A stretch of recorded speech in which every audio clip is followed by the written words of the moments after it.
दिखा रहा था। अच्छा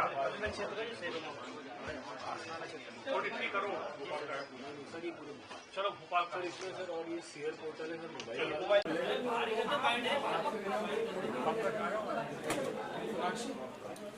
मैडम सर थोड़ा सा ऐसा हो जाए सर प्लीज। हाँ सर हट हो जाए जी। प्लीज पीछे ना चलो।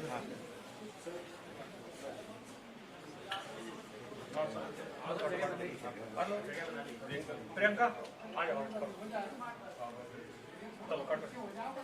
मैम मैडम थोड़ा सा ऐसा हो जाएगी मैडम। हाँ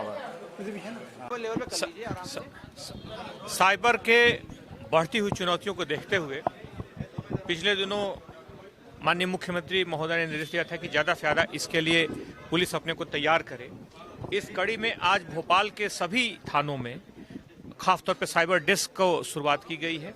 इस साइबर डेस्क के लिए पुलिस ने पिछले लगभग 15 दिनों से व्यापक तैयारियां की थी। लगभग 500 से ज़्यादा जवानों को इसके लिए बेहतर ढंग से प्रशिक्षित किया गया है। साथ ही साथ इसमें 5 लाख रुपए के जो शिकायतें हैं और खासतौर पर धोखाधड़ी संबंधी जो शिकायतें हैं उसकी थानों में ही साइबर डेस्क में शिकायत की जा सकती है। इसके लिए थानों को पर्याप्त प्रशिक्षण के साथ साथ संसाधन भी दिए गए हैं। उसमें खासतौर पे समन्वय पोर्टल है, या इसके लिए जो साइबर पुलिस का जो पोर्टल है, जो मोबाइल के लिए जो सीआर का जो पोर्टल है, ये सारे जो सॉफ्टवेयर जो खासतौर पे इस तरह के अपराधों से लड़ने में बहुत कारगर हैं, उनको व्यापक ढंग से उनके लिए प्रशिक्षित किया गया है और उनके जो सॉफ्टवेयर हैं सभी थानों में उपलब्ध हैं। इसके अलावा और बहुत सारी शिकायतें जो कि तत्कालिक या तत्परता से आम व्यक्ति को जिसमें राहत मिलना जरूरी है, वैसे अपराधों से लड़ने के लिए प्रशिक्षण दिया गया है। खासतौर पे साइबर की जो लड़ाई चल रही है, हम जानते हैं कि इसका स्वरूप बहुत ही व्यापक है। उसको ध्यान में रखते हुए इस लड़ाई में इस साइबर डेस्क से और खासतौर पे इस पहल से काफ़ी सकारात्मक असर पड़ेगा। सर जो डिजिटल के मामले आ रहे हैं लगातार, यह सही है कि डिजिटल अरेस्ट एक बड़ी चुनौती बन गई है।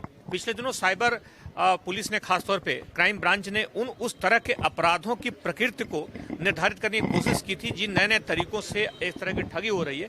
तो ये लगभग संख्या 50 के आसपास पाई गई थी। यानी कि पुलिस अगर एक तरीके से अपराधों को पकड़ती है, लोगों को जागरूक करती है, तब तक अपराधी दूसरे नए तरीकों की इजाद कर लेते हैं। डिजिटल अरेस्ट उसी तरीके में है। और पिछले दिनों पुलिस को सूचना मिली थी, 2 दिन पूर्व मेरे कार्यालय में एक व्यक्ति आए थे और अचानक पुलिस ने बड़ी तत्परता से उन्हें कुछ देर में उस परिस्थिति से बाहर निकाला। इसके पहले जो घटना हुई थी, पुलिस ने जाकर के महोबा से आरोपियों को भी पकड़ा है। तो इस तरह के मामलों में थोड़ा से इनके तह तक पहुंचना श्रमसाध्य होता है, थोड़ी सी चुनौती ज़्यादा होती है, लेकिन पुलिस ने इन मामलों में भी आरोपियों को पकड़ा है। इसमें दो स्तरों पे कार्रवाई हुई है। इसमें खासतौर पे पिछले दिनों जो पकड़ा गया हनुमानगंज थाना क्षेत्र में, उसमें ऐसे खातों की संख्या और खासतौर पे मोबाइल सिम की भी संख्या पाई गई है जो कि दूसरे राज्यों और दूसरे तरह के डॉक्यूमेंट यूज किए हैं। उसमें लगभग जो अलग अलग 6-7 आरोपी गिरफ्तार हैं। कुछ और आरोपियों को चिन्हित किया गया है जो गिरफ्तार होंगे।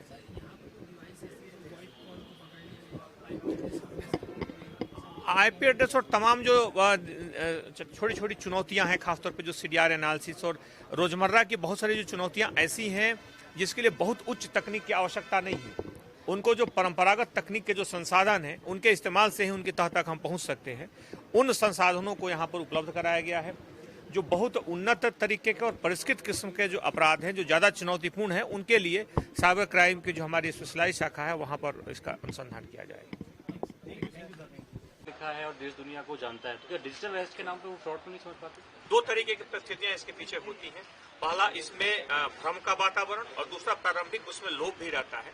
लोगों को इस तरह के प्रलोभन रहते हैं कि बहुत बड़ी अमाउंट आने वाली है उनके खाते में और कुछ ऐसा होने वाला है जो बिल्कुल उनके जीवन को बदल देगा। ऐसी परिस्थितियों में लोग कई बार प्रारंभिक तौर पर लोभ में आकर के उस तरफ कदम बढ़ा देते हैं और बाद में वो भ्रम का शिकार हो जाते हैं, बाद में वो मानसिक दबाव में आ जाते हैं और उसके बाद एक कड़ी में एक कदम के बाद, जैसे कि हम शर्ट का बटन एक अगर बंद करते हैं तो दूसरा बटन अपने आप गलत बंद होने लगता है। उसी तरीके से एक बार साइबर क्राइम में हम एक कड़ी को अगर आगे बढ़ जाते हैं तो दूसरी परिस्थितियां ऐसी पैदा होने लगती है। ऐसे में लोगों को पुलिस प्रशिक्षित भी कर रही है, स्कूल कॉलेजेज और विभिन्न शैक्षणिक संस्थानों में जाकर के पुलिस इसके लिए जागरूकता भी ला रही है। और खासतौर पे जो साइबर हेल्पलाइन है और विभिन्न थानों में जो डेस्क स्थापित किए गए हैं, इसका उद्देश्य है कि पुलिस की जो लड़ाई है खासतौर पे इस तरह के अपराधों की और ज्यादा सघन हो। सर, जागरूकता कमी नहीं है क्योंकि डिजिटल अरेस्ट में लगातार आप जागरूक कर रहे हैं, लेकिन फिर भी लोग उसका ही ठगी का शिकार हो रहे हैं, बुद्धिजीवी भी हो रहे हैं। बिल्कुल आपका कहना सही है कि इसमें बुद्धिजीवी वर्ग इसका प्रारंभिक शिकार है सबसे ज्यादा जो है, क्योंकि तकनीक का हम जितना ज्यादा इस्तेमाल करेंगे और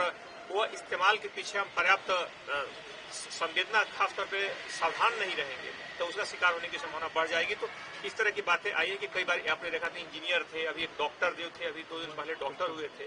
तो शुरुआती दौर में कुछ ऐसी परिस्थितियां आई, कुछ इस तरह की प्रारंभिक जानकारियां भी ठगों के पास रहती है, जिससे व्यक्ति को हो सकता है कई बार भरोसा हो जाता है कि सामने वाला कोई खास एजेंसी से ही बोल रहा है। लेकिन बार बार हम लोग प्रशिक्षित करते हैं खासतौर पर आपके माध्यम से और सोशल मीडिया के माध्यम से भी, कि कोई भी एजेंसी कभी वीडियो कॉल के माध्यम से, कभी ऑडियो करके, किसी तरह के कॉल के माध्यम से किसी भी तरह का कोई वेरिफिकेशन कभी नहीं करती है, इस तरह की कोई जानकारी कभी नहीं मांगती है। इसलिए इस तरह का कॉल आते ही हमें सावधान हो जाना चाहिए। हालांकि यह एक तरीका है, इसके अलावा भी सैकड़ों तरीके हैं जो खासतौर पर इस अपराध के लिए जिम्मेदार है।